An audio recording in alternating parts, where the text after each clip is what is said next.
Hello বন্ধুরা, welcome back to my channel Sangeeta space. আশা করি সবাই ভালো আছে। আজকের রেসিপি মোচা ঘন্ট।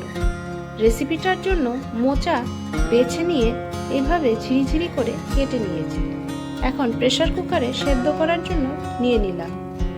অল্প পরিমাণ হলুদ গুঁড়ো ও নুন দিয়ে প্রেসারে 5 থেকে 6টা সিটি দিয়ে সেদ্ধ করে নিয়েছি। কড়াইতে পরিমাণ মতো সর্ষের তেল দিয়ে দিয়েছি। ফোড়নে দিয়ে দিলাম তেজপাতা, শুকনো লঙ্কা, গোটা গরম মশলা ও গোটা জিরে। ফোড়নটা ভেজে নিয়েই পরিমাণ মতো ছোলার ডাল ভাজার জন্য দিয়ে দিলাম। অনবরত নেড়ে চেড়ে ছোলার ডালটাকে কালার চেঞ্জ হওয়া পর্যন্ত ভেজে নিয়েছি। এখন কেটে রাখা আলুর টুকরো দিয়ে দিলাম। আলুটাকেও 1 মিনিট মতো নেড়ে চেড়ে ভেজে নিয়েছি।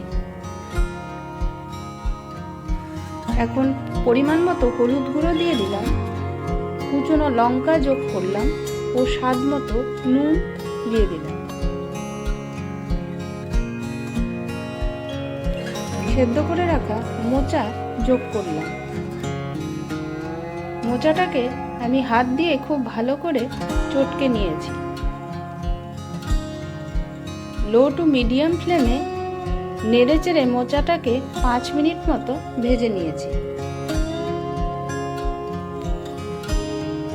নুনের টেস্টটা ব্যালেন্স করার জন্য সামান্য চিনি যোগ করলাম। এখন ঢাকা দিয়ে দিলাম 5 মিনিটের জন্য।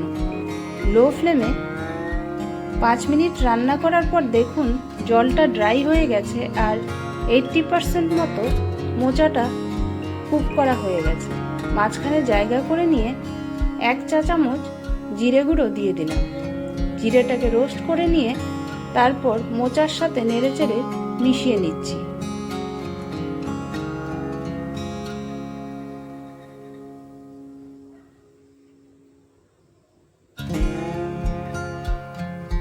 নামানোর আগে গরম মশলার গুঁড়ো ও ঘি দিয়ে দিলাম। এখন খুব ভালো করে নেড়েচেড়ে নিয়ে আরও 3 থেকে 4 মিনিট লো ফ্লেমে রান্না করে নিলেই তৈরি হয়ে গেল মোচা ঘন্ট। ছোলার ডাল দিয়ে মোচা ঘন্টর এই রেসিপিটার টেস্ট হয় জাস্ট ওয়াও। একবার রেসিপিটা ট্রাই করে দেখার অনুরোধ রইল।